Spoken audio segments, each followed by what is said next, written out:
거룩하신 주님, 하나님께서 우리에게 허락하신 은혜를 우리가 소유했으니 주께서 원하는 삶을 우리가 또한 매일 살게 하여 주십시오.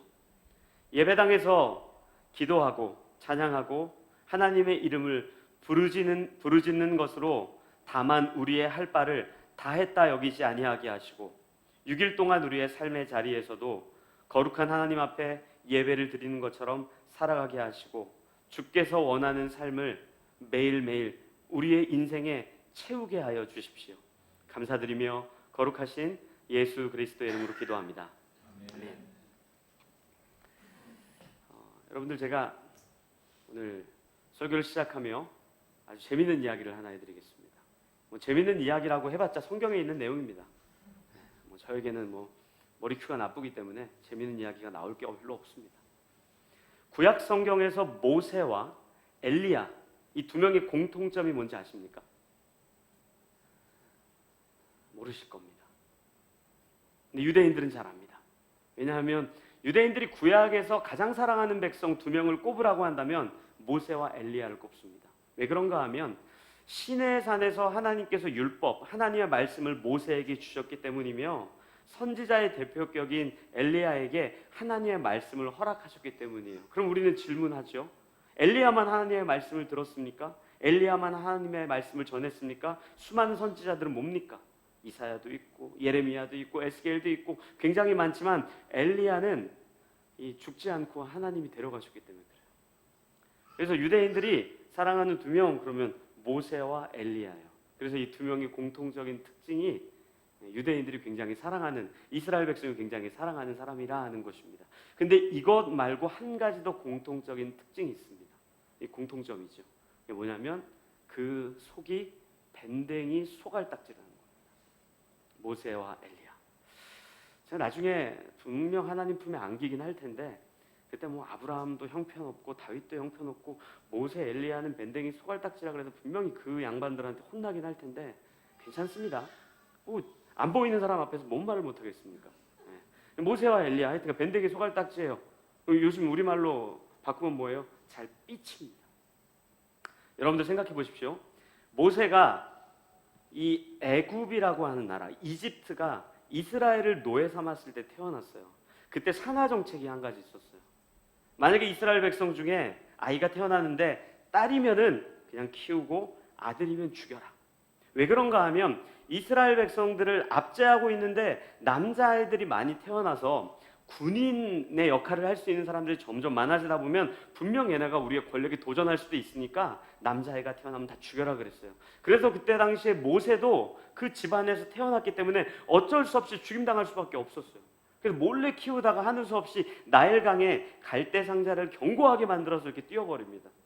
그때 우리가 잘 아는 것처럼 이 애굽, 이집트의 공주가 그 아이를 발견하고 왕궁에서 키우죠. 그래서 모세가요, 이스라엘 사람인데 이 애굽의 공주의 손에 커요. 그리고 거기서 굉장히 많은 일들이 일어나잖아요. 교육도 굉장히 훌륭하게 받죠. 군사훈련도 받죠. 왕자로 굉장히 크게 자랍니다.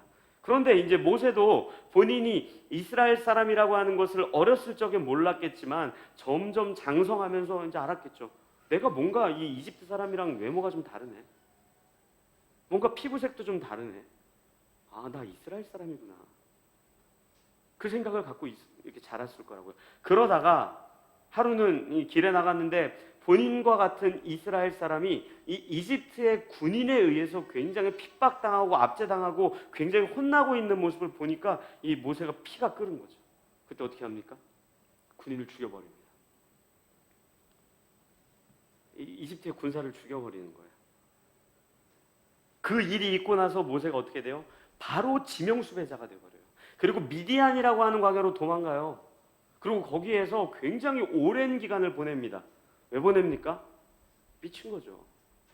적어도 모세가 이 이집트의 군인을 죽였을 때 어떤 당위성을 갖고 있지 않았겠습니까? 하나님, 내가 이스라엘 사람인데 이 이스라엘 사람들이 지금 보니까 이집트 사람들에게 압제를 당하고 있는데 하나님이 사랑하는 백성이 지금 이렇게 핍박당하고 있는데 내가 도무지 가만히 있을 수 없었습니다. 솔직히 하나님 아시잖아요. 내가 이집트의 왕자로서 물론 이스라엘 사람이긴 하지만 엄마도 나를 너무 사랑하고 이집트 왕궁에서 내가 넘버 2, 넘버 3 정도는 되는데 여기에서 누가 나에게 뭐라 그럴 사람이 없는데 내가 굳이 왜 이스라엘 백성들이 핍박당하는 거기에 낑겨들어서 내가 왜 이 일을 해야 됩니까? 할 필요 없는데 했잖아요. 나 위해서 한 겁니까? 아니잖아요.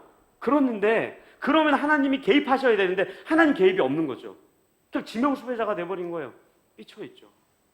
미디안 광야에서 하나님 이게 뭡니까? 그 증거가 제가 예전에 과거에 여러분들에게 한번 설명드렸었는데 그 미디안 광야에서 결혼해서 첫 번째로 낳은 아들의 이름이 뭐라 그랬죠? 게르솜이에요. 게르솜. 게르솜을 그대로 번역하면 뭐라 그랬어요? 낙동강 오리알 됐네. 이런 뜻이에요. 이방에서 객이 되었다. 이런 뜻이거든요. 낙동강 오리알 됐네. 거기에서 하나님께 완전 삐쳐 있는 거예요. 밴댕이 소갈딱지죠. 그 강력한 그 이후의 증거가 뭐예요? 하나님이 그 다음에 나타나시잖아요. 모세한테 모세야, 드디어 때가 됐다. 이제 가자. 내가 저 애굽 놈들 가만두지 않을 거야. 저 바로왕 가만두지 않을 거야. 이제 가자. 그랬더니 이 모세가 뭐라 그래요? 당신은 누구십니까? 대체 누구시길래 나를 찾아왔습니까? 당신 뭔가 잘못 찾아온 거 아닙니까? 나는 당신을 알지 못합니다. 하나님, 야, 너 삐졌냐? 나 하나님이야. 아, 하나님이셨습니까? 한동안 잊고 살았습니다. 왜 찾아오셨습니까? 그냥 게르솜, 낙동강 오리알 인생으로 그냥 살게요. 그러고 있더니 하나님이 야, 이제 좀 가자 애굽으로. 그랬더니 또 뭐라 그래요? 아, 당신 하나님 맞군요. 하나님인 건 알겠는데 나는 대체 누구입니까? 잘못 찾아오신 거 아닙니까? 나 모세예요. 그때 당시 침묵했던 그 모세예요. 잘못 찾아오셨어요. 딴 사람한테 가셨어야죠. 이 이야기를 하고 죄송합니다. 자빠져 있는 거죠. 그게 모세예요. 그럼 엘리야는요 다릅니까? 여러분들 열왕기상 17장부터 가만히 읽어보십시오. 바알과 아세라를 숭배하던 거짓 선지자 850명 앞에 엘리야가 서요. 싸우자. 누가 이기겠습니까? 850대 1인데 심지어 이스라엘 백성들조차도 바알과 아세라를 섬기던 거짓 선지자 편에 딱 붙어 있어요. 엘리야가 소리치잖아요. 너희 누구 편이냐? 너희 이스라엘 백성인데 나를 따라오겠냐? 저 사람들 따라가겠냐? 더 이렇게 얘기하죠. 내가 믿는 하나님의 백성이냐? 아니면 바알과 아세라를 따르는 사람들이냐? 그때 쭈뼛쭈뼛하고 결정을 못 하거든요. 근데 그 앞에 선다고요. 엘리야 목숨 걸고 선 거예요. 그런데 그때 하나님께서 엘리야를 이기게 해주세요. 그래서 850명의 이 선지자들이 다 진멸당하고 이제 엘리야가 기세등등해져야 되는데 이제 이스라엘 백성들이 하나님 앞에 나와서 절하고 하나님 우리가 잘못했습니다 해야 되는데 그런 일이 안 생겨요. 오히려 이세벨이라고 하는 이 여왕이 내 이놈의 엘리야 가만두지 않겠다. 죽여버리겠다. 가만두지 않겠다. 당장 지명수의 명령을 떨어뜨리고 이 아합과 이세벨 왕가의 수많은 군인들이 엘리야를 잡으러 오니까 엘리야가 어디로 가요? 호렙산으로 도망가 버립니다. 그 누워버립니다. 등 돌리고. 하나님 찾아오시죠. 또 뭐라 그래요? 당신 대체 누구십니까? 나 알지 못합니다. 그냥 여기서 죽이십시오. 죽겠습니다. 당신 누군지도 모르겠고 내가 누군지도 이제 모르겠습니다. 이 모세와 엘리야 두 명의 특징이 잘 삐치는 거예요. 밴댕이 소갈딱지인 거예요. 근데 우리 오늘 같이 읽은 이 요한계시록 11장 어렵게 기록되어 있죠. 뭐라고 기록되어 있는 건지 아세요? 쉽게 설명하면 성도의 인생은 교회가 살아가야 되는 인생은 그것과 꼭 같을 겁니다. 삐질 수밖에 없는 인생을 살아가야 합니다. 억울한 인생을 살 수밖에 없습니다. 답답하고 하나님을 원망하고 등 돌리고 누워서 하나님 대체 왜 이런 일이 일어납니까? 라고 탄식할 수밖에 없는 인생이 우리 성도의 인생이고 교회의 미래입니다라고 이야기하는 거예요. 여러분들 제가 11장 6절 읽어드릴게요. 들어보십시오. 잘 들어보세요. 그들이 권능을 가지고 하늘을 닫아 그 예언을 하는 날 동안 비가 오지 못하게 하고 또 권능을 가지고 물을 피로 변하게 하고 아무 때든지 원하는 대로 여러 가지 재앙으로 땅을 치리로다. 아멘. 앞에 있는 부분은 우리가 잘 모를 수도 있겠지만 뒤에 부분, 물을 피로 만드는 사건은 출애굽기에 등장한 사건이에요. 나일강이 피바다로 변하잖아요. 모세가 활동했던 그 사건이고요. 이 앞부분에 나오는 권능을 가지고 하늘을 닫아 그 예언하는 날 동안 비가 오지 못하게 한 이 사건이 이 엘리야가 활동했었던 열왕기상 16, 17, 18장에 나오는 사건이에요. 3년 반 동안 비가 안 내리거든요. 그때 활동했던 엘리야와 모세가 여기 이름만 기록되어 있지 않지 고스란히 기록되어 있는 거예요. 엘리야와 모세를 봐라 이렇게 얘기하는 거죠. 그리고 7절부터 뭐가 나와요? 보세요. 그들이 증언을 마칠 때 무적행으로부터 올라오는 짐승이 그들과 더불어 전쟁을 일으키고 그들을 이기고 그들을 죽일 것이래요. 모세와 엘리야가 진다는 겁니다. 8절에 또 뭐라고 나와 있어요? 그들의 시체가 큰 성 길에 이르리니 그 성은 영적으로 하면 소돔이라고 하고 애굽이라고도 하니 곧 그들이 주께서 십자가에 못 박히신 곳이라. 엘리야와 모세만 억울하냐? 예수는 안 억울하냐? 예수도 십자가에 죽지 않았느냐? 우리들의 생각대로라고 한다면 예수가 이겼어야 되는데 박혀있던 못 다 뽑아내고 꽂혀있던 십자가 끄집어내가지고 유대인이고 장로고 군인이고 다 쳐 죽였어야 되는데 그렇게 안 하고 그대로 박히지 않았느냐? 그 얘기하는 거거든요. 또 9절에 뭐라 그래요? 백성들과 족속과 방언과 나라 중에서 사람들이 그 시체를 사흘 반 동안을 보며 무덤에 장사하지 못하게 하리로다. 뭐예요? 예수 믿는 사람들 다 죽고 다 순교했는데 장사조차 못하는 아주 조롱거리가 되는 시대. 또 뭐라 그래요? 10절에는 이 두 선지자가 땅에 사는 자들을 괴롭게 한 고로 땅에 사는 자들이 그들의 죽음을 즐거워하고 기뻐하여 서로 예물을 보내더라. 세상 사람들이 듣기 싫은 소리 빽빽 해대는데 그래가지고 열받아가지고 이 사람들이 죽는 거에 대해서 다 오히려 기뻐하고 와 하나님 믿는 백성들 저렇게 고생받고 사네, 어렵게 사네, 죽었네, 그 일을 가지고 낄낄대면서 서로 선물을 주고 주고받고 하는 그 시대를 어쩔 수 없이 살아갈 수밖에 없다라고 이야기하는 거예요. 여러분들 계시록은요 뭐 굉장히 신비하고 기적적인 이런 이야기를 하는 게 아닙니다. 이 땅에 있는 성도들이 마지막 때를 살아갈 때 세상이 얼마나 악한지, 그 악한 세상 속에서 성도는 어떻게 믿음을 지키고 살아가야 하는지, 마치 모세나 엘리야처럼 신자처럼 살아가는 게, 교회처럼 살아가는 게 억울한 것 같아 보이고 환난 가운데 처해진 것 같아 보이고 오늘 말씀의 제목처럼 우리를 꿀꺽 집어 삼키려고 하는 그 자리로 성큼성큼 걸어가는 것, 그럼에도 불구하고 아무것도 바뀌지 않는 그 길을 걸어가는 거예요. 제가 모세라면요 이 애굽군이 죽였을 때 기대하는 게 있었을 거예요. 와 이때쯤 되면 하나님이 갑자기 이런 거죠. 야 모세야 드디어 때가 됐다. 이때를 위함이라. 너는 칼을 들었느냐 나는 레이저를 쏘겠다. 자 너는 베어라. 나는 폭풍처럼 몰아치겠다. 자 바로고 애굽이고 싹 쓸어버리고 이왕 시작한 거 아수르까지 다 진멸해서 이 바로 왕과 애굽, 아수르 수많은 나라가 이스라엘 백성 앞에 절하게 하자. 이걸 기대했을 거라고요. 엘리야도 마찬가지예요. 바알과 아세라를 섬기는 선지자 850명이 잠이 들었을 때 쭈뼛쭈뼛 하던 이스라엘 백성들이 나와서 회개하며 엎드리고 잘못했습니다. 우리가 잘못 생각했습니다. 그 소문을 들은 수많은 이방 나라들이 엘리야 앞에 찾아와서 당신의 하나님이 참 하나님이군요. 이런 모습을 기대했을지 몰라요. 우리가 신앙생활할 때 마치 그런 거 기대하는 거 아닙니까?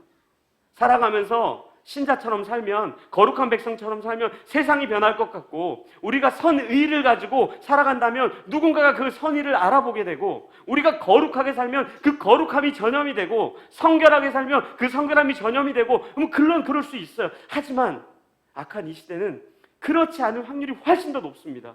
오히려 우리를 조롱할 거예요. 니네 바보냐 임마? 니네 멍청한 애들이냐 임마? 그렇게 살다 다 망하는 거야. 누가 그렇게 사냐? 야 우리 옆집에 있는 사람도 장로님이고 권사님이고 집사님이고 목사인데 그렇게 안 살아. 이 소리 앞에 우리 조롱당할 거예요. 근데 오늘 요한계시록 11장은 그 인생을 살라고 이야기해요. 왜 그런지 아세요? 계시록 11장 1절부터 우리가 5절까지 이 본문을 좀 같이 읽겠습니다. 계시록 11장 1절부터 5절까지입니다. 천천히 같이 읽겠습니다. 시작. 또 내게 지팡이 같은 갈대를 주며 말하기를 일어나서 하나님의 성전과 제단과 그 안에서 경배하는 자들을 측량하되 성전 바깥 마당은 측량하지 말고 그냥 두라. 이것은 이방인에게 주었은즉 그들이 거룩한 성을 42달 동안 짓밟으리라. 내가 나의 두 증인에게 권세를 주리니 그들이 굵은 베옷을 입고 1260일을 예언하리라. 그들은 이 땅의 주 앞에 서 있는 두 감람나무와 두 촛대니 만일 누구든지 그들을 해하고자 하면 그들의 입에서 불이 나와서 그들의 원수를 삼켜버릴 것이요 누구든지 그들을 해하고자 하면 반드시 그와 같이 죽임을 당하리라. 아멘. 1절 보면 지팡이와 같은 갈대를 주고 일어나서 성전과 성전에 있는 제단과 그 안에서 경배하는 자들을 측량하라 이렇게 나옵니다. 측량하는 건 뭐 다 알죠. 치수를 재라 이러는 건데요. 여러분들 솔직히 얘기하면 치수 못 잽니다. 왜 못 재는 줄 아세요? 이때 이미 성전과 제단은 다 회파됐어요. 예루살렘 성전 무너져서 없습니다. 여기서 이 측량을 하라는 것은 성전이고 제단이고 그 어떤 치수와 물건과 기물들과 성전의 크기를 측량하라는 것이 아니라 마지막 문장에 나오는 그 안에서 경배하는 자들, 그 사람들의 믿음을 잘 지키고 그 사람들의 믿음이 어떤지 잘 가늠해봐라. 더 쉽게 설명하면요, 세상 속에서 신자인 우리들의 믿음, 거룩한 교회, 성도, 하나님의 백성들 우리의 믿음이 얼마나 바르게 자라고 있는지, 얼마만큼 성장하고 있는지, 어디에 있는지, 그 믿음에서 벗어난 건 아닌지 잘 점검하라 이런 내용이에요. 여러분들 고린도전서 6장을 보면요, 사도 바울이 이 이야기를 고린도 교회 성도들에게 이야기하는 본문이 있거든요. 제가 이 본문을 여러분들에게 좀 읽어드릴게요. 고린도전서 6장 12절부터입니다. 들어보십시오. 모든 것이 내게 가하나 다 유익한 것이 아니요 모든 것이 내게 가하나 내가 무엇에든지 얽매이지 아니하리라. 음식은 배를 위하여 있고 배는 음식을 위하여 있으나 하나님은 이것저것을 다 패하시리라. 몸은 음란을 위하여 있지 않고 오직 주를 위하여 있으며 주는 몸을 위하여 계시느니라. 하나님이 주를 다시 살리셨고 또한 그의 권능으로 우리를 다시 살리시리라. 너희 몸이 그리스도의 지체인 줄 알지 못하느냐? 내가 그리스도의 지체를 가지고 창녀의 지체를 만들겠느냐? 결코 그럴 수 없느니라. 창녀와 합하는 자는 그와 한 몸인 줄을 알지 못하느냐? 일렀으되 둘이 한 육체가 된다 하셨나니 주와 합하는 자는 한 영이니라. 음행을 피하라. 사람이 범하는 죄마다 몸 밖에 있거니와 음행하는 자는 자기 몸의 죄를 범하느니라. 너희 몸은 너희가 하나님께로부터 받은 바 너희 가운데 계신 성령의 전인 줄을 알지 못하느냐? 너희는 너희 자신이 것이 아니라 값으로 산 것이 되었으니 그런즉 너희 몸으로 하나님께 영광을 돌리라. 아멘. 무슨 얘기합니까? 우리가 성전이래요. 성전. 우리에게 자유가 있다고 이야기합니다. 이것도 할 수 있고 저것도 할 수 있다고 이야기합니다. 세상 속에서 살아갈 때 우리 십자가 달고 성경책 옆구리에 끼지 않으면 우리가 예수 믿는 사람인지 전혀 몰라요. 세상 사람들과 똑같이 살아도 우리에게 손가락질하는 사람 없습니다. 이 정도쯤은 뭐 다 그렇게 사는데, 그런데 그때 뭐라 그래요? 우리의 몸이 예수 그리스도의 성전인 줄 알고 세상 사람들이 사는 똑같은 그 방식으로 살지 말고 하나님께 영광되는 삶을 살라고 이야기해요. 왜 측량을 하라 그래요? 세상 속에서 우리의 몸이 성전인 줄을 기억하면서 이 자리에서 예배를 드릴 때뿐만 아니라 매일을 살아가는 그 자리에서 세상은 저쪽으로 가고 있는데 저쪽으로 가니까 나도 그 길로 가는 것이 아니라 하나님이 원하는 거룩한 성전인 것처럼 측량하는 마음으로 우리의 믿음을 점검하며 그렇게 살아가라라고 이야기하는 게 오늘 이 계시록 11장이에요. 여러분들 모든 군중들이요, 이쪽으로 가면요 이렇게 다 이쪽으로 가요. 굳이 갈 필요 없습니다. 거룩한 길로 수많은 사람들이 걸어가면요 따라가게 되어 있어요. 근데 수많은 사람들이 음란의 길로 갈 때, 폭력적인 길로 갈 때, 세상의 방향으로 걸어갈 때 반대로 길을 가는 건 진짜 어려운 겁니다. 근데 그 길을 가라라고 우리에게 이야기하고 있어요. 왜요? 우리의 몸이 성전이니까. 세상을 살아갈 때 계속해서 앞으로도 폭력과 음란과 쾌락과 이런 것들은 득세하겠지만 거기에서 우리의 신앙을 지키라고 이야기해요. 여러분들 기독교 신앙은요 외형적인 종교적인 것으로 우리를 증명하지 못합니다. 우리의 신앙은 우리의 삶으로 증명이 돼요. 오늘 이 요한계시록 11장을 통해서 우리에게 그런 삶으로 초대하는 거예요. 그래서 여기에 보면은요 이 8절에 보면 이렇게 나와요. 그들의 시체가 큰 성 길에 있으리니 그 성은 영적으로 하면 소돔이라고도 하고 애굽이라고도 한대요. 여러분들 이 소돔과 애굽의 차이점이 뭔지 아십니까? 애굽은요 이스라엘 백성들이 타의적으로 노예 생활하던 데예요. 근데 소돔은요 그렇지 않아요.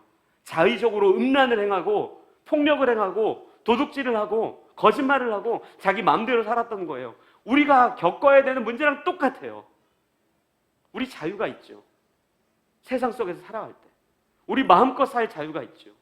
그게 더 무서운 하나의 잣대가 아닙니까? 타의적으로 우리를 올가매는 것이 아니라 우리 마음대로 살 수 있는 그 현실 속에서 오늘 요한계시록 11장에 있는 것처럼 우리의 신앙을, 성전된 우리의 인생을 측량하며 살아가래요. 그것이 우리가 살고 있는 증인된 삶이고, 더 나아가서는 여기서 뭐라 그래요? 예언적인 삶이라 그래요. 여러분들 이 예언적이다라고 하는 게 어떤 의미인지 아십니까? 1년 후에, 2년 후에 우리나라의 금리가 어떻게 바뀌고 어떤 회사들이 어떻게 좋아지고 집값이 어디가 오르고 땅값이 어디가 오르고 로또는 몇 번이 맞고 프로야구 우승은 누가 하고, 이게 예언인 것 같습니까? 여러분들 그거 뭔지 아세요? 구라예요, 구라. 누가 맞춥니까 그걸? 예언은요 하나님의 말씀을 바르게 아는 것, 하나님의 말씀을 우리가 살아내는 것, 하나님의 말씀이 무엇을 이야기하는지 바르게 알 뿐만 아니라 살아낼 뿐만 아니라 그 이야기를 누군가에게 전달하는 것, 이게 예언적인 삶이고 증인된 삶이에요. 그렇다면 우리 그 증인된 삶을 살아야죠. 여러분들도 여기 나오는 이 내용 중에 그런 우리의 삶을 감람나무와 두 촛대다 이렇게 이야기하는데, 이 감람나무와 촛대가 계시록에 처음 나오지 않아요. 스가랴서에도 나와요. 거기에서도 증인이 나와요. 증인된 자 바로 감람나무와 등잔대다. 여러분들 이 감람나무와 등잔대 어디에 쓰는 건지 아십니까? 지성소에 빛이 하나도 없을 때 빛을 만드는 데 쓰는 거예요. 감람나무에서 나오는 열매로 기름을 만들어서 거기를 환히 비추는 그 역할을 하는 겁니다. 우리를 그런 성도로, 그런 역할을 하는 증인으로 우리를 세운 거예요. 여러분들 어둠이 있어야 빛이 의미가 있어요. 근데 우리는 어떻게 기도해요? 하나님 밝은 곳만 다니게 해주세요. 어두웠던 곳에 내가 가는 것이 아니라 그냥 내가 있는 곳을 밝혀주세요. 근데 하나님 우리를 그렇게 부르시는 것이 아니라 세상의 악함과 불의함과 거룩하지 않음과 성결하지 않음과 음란함과 쾌락함 가운데 우리를 두신 이유가 거기에서 성결하고 하나님의 백성답게 사는 백성으로 빛이요 소금이 되고자 우리를 그 자리로 부르시는 거란 말이에요. 저는 우리 라이프교회가 앞으로도요 여러분들 크게 세상은 달라지지 않을 겁니다. 여러분들 지난주에 여러분들의 삶을 생각해 보십시오. 한 달 전 여러분들의 삶을 생각해 보십시오. 1년 전 여러분의 삶을 생각해 보십시오. 진짜 죄송한데요 여러분들 죽을 때까지 그 삶이에요. 안 좋아집니다. 뭐가 좋아집니까? 바뀔 것 같으십니까? 굉장하게 예수 믿었더니 막 엄청나게 될 것 같습니까? 죄송하지만 지난주에 살았던 삶 그렇게 평생 살 겁니다. 한 달 전에 살았던 삶 그대로 살 거예요. 거기서 바뀌는 게 아니라 우리에게 어떤 조건과 환경이 주어든지 그것과 상관없이 예수 그리스도의 빛과 같은 역할, 증인의 삶을 살아가는 것, 그것이 우리가 살아가야 되는 책임이고 마지막 때에 우리를 부르신 목적이고 우리가 사는 이유가 되어야 돼요. 이 증인된 삶은요 목사나 선교사나 장로나 권사나 집사 이런 사람들만에게 주어진 책임이 아니에요. 오늘 본문에는 엘리야와 모세지요. 스가랴서에서는 또 누구 얘기하는지 아십니까? 그때 당시에 포로에서 끌려갔다가 다시 돌아오는 길에 그 총독이었던 스룹바벨과 그때 당시에 역할을 했던 대제사장 여호수아와 이런 수많은 사람들이 다 증인이라고 이야기해요. 그 자리에 우리 한 명 한 명이 다 서 있는 거예요. 여러분들 세상을 밝히십시오. 예배당은 온오프하면 밝아져요. 여기서는 크게 안 해도 돼요. 근데 세상 속에서는 달라야 돼요. 가끔 저에게 그런 얘기해요. 우리 교회는 사랑이 없습니다. 우리 교회는 따뜻함이 없습니다. 저희 교회 얘기하는 거 아닙니다. 어떤 청년들이나 누군가가 이야기했습니다. 그럼 저는 꼭 반대로 물어봐요. 당신 교회에 사랑이 없고 당신 교회에 따뜻함이 없냐? 알겠다. 그러면 당신은 그 따뜻함을 실천하고 사느냐? 네. 그러면 너희 교회 따뜻한 거다. 왠지 아세요? 우리가 교회 아닙니까? 우리의 실천이 그 교회예요. 여기에서 왜 증인을 두 증인이라고 이야기하는 줄 아세요? 우리를 부르시되 홀로 부르지 않으셨어요. 함께 그 길을 가게 하셨어요. 구약으로부터 지금까지 홀로 그 일을 한 사람 아무도 없습니다. 다윗 홀로 그 일한 것 같으세요? 옆에 나단 이 선지자가 있었죠. 수많은 사람들이 함께 했죠. 솔로몬으로부터 구약으로부터 지금까지 모든 백성들에게 홀로 부르는 것이 아니라 함께하는 백성으로 그 길을 걷게 했어요. 배신한 베드로를 주님이 부르셔요. 각서 쓰라 그래요. 너 나 배신하지 마, 이런 얘기 안 해요. 뭐라 그러세요? 내가 너에게 맡긴 양들이 있어. 너 혼자 가지 마. 함께 가. 구원한 우리를 부르셔서 교회 삼으셔서 그 구원의 길을 완성해가는 하나님의 뜻은요, 굉장히 풍성합니다. 여러분들과 제가 잘 알아듣게 제가 쉽게 설명해 드릴게요. 구원의 여정이 만약에 상도동에서 시청까지 가는 길이라고 한다면 혼자 뜀박질하게 하지 않고, 혼자 오토바이 타고 가게 하지 않고, 혼자 스포츠카 타고 가게 않고 버스 타고 가게 하세요. 왜요? 야, 가는 길에 정류장에 좀 서. 태워. 또 태워. 죄송합니다. 저 새끼 노들역에서 내리려고 그래요. 야, 머리끄댕이 붙잡고 묶어. 내가 왜요? 야, 너는 증인이잖니. 쟤는요, 야, 저 철없는 애랑 너랑 자꾸 비교할래? 쟤는 그냥 앉아가지고 버스에 동동 동아줄로 묶어서 그냥 가는 것만으로도 좋게. 근데 너는 내가 그렇게 안 불렀어. 가다가 내리는 놈이 있으면 머리채 잡고 앉히고, 방황한 놈이 있으면 머리채 잡고 앉히고, 그 길을 한번 가보겠니? 그 길에서 영광과 명예를 찾아보겠니? 내가 십자가를 지며 다 이루었다, 내가 이겼다, 내가 승리했다라고 하는 그 단어의 깊은 뜻을 너 나와 함께 공유하면서 그 의미를 알고 명예롭게 살아가겠니? 여길로 우리를 초대하잖아요. 여러분들, 구원은요 굉장히 감격적인 겁니다. 뭐 여기 나오는 숫자 666 14만 4천 이런 거를 아는 것이 아니라, 세상은 우리를 삼키겠지만 그 삼키는 자리가 명예와 영광인 줄 알고 저벅저벅 바뀌지 않을 걸 알지만 그 길을 걸어가는 거예요. 여러분들, 이게 비즈니스면요 멈춰야 됩니다. 투자 돈 다 빼야 됩니다. 성과가 안 나오는데 그거 왜 합니까? 돈 빼야죠. 사업이 이루어지지 않는데 그 일을 왜 해요? 근데 신앙은 비즈니스가 아니잖아요. 별거 없어요. 주 앞에 신실하게 살아낸 그것으로 충분합니다. 앞으로 우리가 사는 삶은 크게 바뀌지 않을 거예요. 우리가 죽을 똥을 다하고 예수를 믿어도 무언가 크게 바뀌지 않을지도 모릅니다. 하지만 그 삶 자체가 영광스럽고 명예롭다는 걸 여러분들 반드시 기억하십시오. 주께서 그 길을 걸으면서 죽으심으로 말미암아 구원을 완성하시고 다 이루었다, 이것이 승리다라고 이야기했던 그 승리의 가치를 기억하며 매일을 살아가십시오. 우리를 그렇게 교회로 부르신 것 여러분들 기억하십시오. 우리 그렇게 같이 좀 주 앞에 한 마음으로 기도했으면 좋겠어요. 주님, 세상은 입을 크게 벌리고 우리를 삼킬 텐데 그 삼키는 자리 뻔히 알면서 내가 지러, 내가 패배하러 그 길을 가게 해주십시오. 근데 그게 패배가 아니라 승리라는 것을 우리가 알게 해주십시오. 우리가 비즈니스가 아니라 신앙생활을 한다는 거 기억하며 그렇게 우리의 인생을 거룩과 성결함과 정직과 신실함으로 내어놓겠다고 다짐하며 같이 기도하도록 하겠습니다. 기도하시겠습니다. 거룩하신 하나님 아버지,